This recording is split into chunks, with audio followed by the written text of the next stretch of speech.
Hi, இது last week நடந்த ஒரு டின்னர் vlogங்க. அன்றைக்கி எங்கள் வீட்டில் இட்லி மாவு இல்லாதனால ஸ்வீட் பொட்டேட்டோ சப்பாத்தி பண்ணி ஒரு சட்னி ரெடி பண்ண போகிறேன். அதுக்கு ஸ்வீட் பொட்டேட்டோவை 3 ஸ்வீட் பொட்டேட்டோ எடுத்துகிட்டு வேக வைக்கிறேன். கொஞ்சமாக உப்பு போட்டு குக்கரில் 3 to 4 விசில் வச்சுருக்கேங்க. ஸோ அந்த கேப்பில் நான் சட்னிக்கு ரெடி பண்ண போகிறேன். ஒரு 7-8 தக்காளி எடுத்திருக்கேங்க. ஏன்னா நான் வந்து இதில் வெங்காயமே ஆட் பண்ணாதனால வெறும் தக்காளி வச்சு தான் பண்ண போகிறேன்.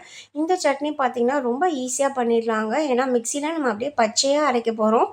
வெறும் பூண்டை மட்டும் சேர்த்திட்டு நம்ம பச்சையாக அரைக்க போகிறோம். ஒரு கடாயில் கொஞ்சமாக நல்லெண்ணெய் விட்டுக்கோங்க. ஸோ இந்த சட்னி நல்லெண்ணெய் வச்சு பண்ணிங்கன்னா சூப்பராக இருக்கும். நல்லெண்ணெய் ஊற்றிட்டு கடுகு, சீரகம், கொஞ்சம் உளுந்து போட்டு பொரிஞ்சதுமே நம்ம மிக்சியில் அரைச்சி வச்சுருந்த அந்த மிக்சரை அப்படியே போட போகிறோம். அதில் கொஞ்சமாக மஞ்சள்தூள், குழம்பு மிளகாத்தூள், கொஞ்சம் கரம் மசாலா, கொஞ்சமாக பெருங்காயத்தூள், உப்பு ஆட் பண்ணி அந்த மிக்சியில் இருக்கிற அந்த அதையும் வந்துட்டு கொஞ்சம் நல்ல தண்ணி ஊற்றி கழுவி அதிலே ஊற்றிட்டேன் வேஸ்ட் பண்ணாமல். இதெல்லாம் வந்துட்டு போட்டதுமே நல்லா சட்னியை கொதிக்க விடுங்க. லாஸ்ட்டாக வந்துட்டு கொஞ்சம் வந்துட்டு நாட்டு சர்க்கரையோ இல்லை கொஞ்சம் வெல்லமோ ஆட் பண்ணி சர்வ் பண்ணிங்கன்னா சூப்பராக இருக்கும். ஏன்னா வந்துட்டு இந்த சட்னி வந்து நம்ம வெங்காயம் ஆட் பண்ணாதனால வெறும் புளிப்பாக இருக்கிற மாதிரி இருக்கும். ஸோ இதில் வந்து வெல்லம் ஆட் பண்ணிக்கோங்க. இந்த சட்னி வந்துட்டு சப்பாத்திக்கு தொட்டு சாப்பிட்டிங்கன்னா ஒரு நல்ல காம்பினேஷன். ஸோ இது சட்னி கோச்சிட்ருக்கிற கேப்பில் நான் வந்து எனக்கு ஸ்வீட் பொட்டேட்டோ வெந்துருச்சுங்க. ஸோ ஸ்வீட் பொட்டேட்டோ வெந்துருச்சு. ஸோ நான் அதை வந்து பீல் பண்ணிவிட்டு இப்போ அதை மேஷ் பண்ணி நம்ம ஒரு மாவு ரெடி பண்ண போகிறோம். அதுக்கு நான் வந்து ப்ரீத்தி ஜோடியாக் வச்சுருக்கேங்க. ஸோ நான் மோஸ்ட் ஆஃப் த டைம் கொஞ்சமாக மாவு பிசையும் போது இந்த மாதிரி வந்துட்டு நான் இதிலே பண்ணிடுவேன். ஸோ நான் ஒரு 1.5 கப் மாவு எடுத்துக்கிட்டேன். அந்த ஸ்வீட் பொட்டேட்டோவையும் ஆட் பண்ணிவிட்டு அதில் வந்து கொஞ்சமாக மஞ்சள்தூள், கரம் மசாலா, கொஞ்சம் மிளகாத்தூள், உப்பு எல்லாத்தையும் ஆட் பண்ணி கொஞ்சமாக தண்ணி, கொஞ்சம் எண்ணெய் ஊற்றிக்கோங்க. நிறையா தண்ணியும் ஊற்றி இந்த மாதிரி ஜோடியாக்கில் இது பண்ணிங்கன்னா கொலன்னு ஆயிரும்.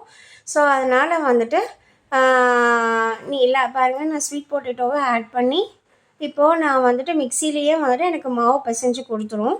பார்த்திங்கன்னா நல்லா சாஃப்டாக பிசைஞ்சிடுங்க. கொஞ்சம் இப்போ நான் ஓடுது பாருங்கள் எப்படி இருக்குதுன்னு. நல்லா சாஃப்டாகவே பிசைஞ்சிடும். கொஞ்சம் தண்ணி இல்லைன்னா நீங்கள் மேலேருந்து கொஞ்சம் கொஞ்சமாக தண்ணி, ஒரே அடியாக தண்ணி ஊற்றிங்கன்னா ரொம்ப குழஞ்சிடுங்க. கொஞ்சம் கொஞ்சமாக தண்ணி பார்த்து ஊற்றிங்கன்னா நல்லா சுருண்டு வரும். நல்லா அதுவே சுருண்டு வரமாரி நம்ம அதை எடுத்து லைட்டாக கொஞ்சம் எண்ணெய் ஊற்றி பாருங்கள் பால் மாதிரி சுருண்டி வந்துருச்சு. இப்போ எனக்கு மாவு ரெடி ஆகிடுச்சு, ஸ்வீட் பொட்டேட்டோ மாவு. இந்த சப்பாத்தி பார்த்திங்கன்னா ரொம்ப சாஃப்டாக இருக்குங்க. நீங்கள் வந்துட்டு லன்ச் பாக்ஸ்க்கும் கொடுக்கலாம். அதாவது ரொம்ப ஒரு நான் நெய்யே ஊற்றலை, பட் இருந்தாலுமே அந்த சப்பாத்தி அவ்வளோ சாஃப்டாக இருக்கும். நான் ஒரு 1/2 ஸ்பூன் எண்ணெய் தாங்க ஊற்றி இந்த சப்பாத்தி பண்ணுறேன். அப்படியே இப்படி பிச்சிங்கன்னா அவ்வளோ சாஃப்டாக இருந்துச்சு அந்த சப்பாத்தி. ஏன் அப்படின்னு பார்த்தீங்கன்னா இந்த மெயினாக வந்துட்டு அந்த ஸ்வீட் பொட்டேட்டோ ஆட் பண்ணியிருக்கோம். இப்போ எங்கள் வீட்டிலலாம் பார்த்தீங்கன்னா ஸ்வீட் பொட்டேட்டோ சும்மா சாப்பிட மாட்டாங்கங்க. ஸோ இந்த மாதிரி பண்ணி என் பையனுக்கு நான் தரமேது அவனுக்கு நான் ஸ்வீட் பொட்டேட்டோ ஆட் பண்ணியிருக்கிறதே தெரியாது. ரொம்ப எம்மியாக இருக்குங்க. நீங்களும் ட்ரை பண்ணி பாருங்கள். என்னோடய சேனல் பிடிச்சுன்னா லைக் பண்ணி சப்ஸ்கிரைப் பண்ணுங்கள்.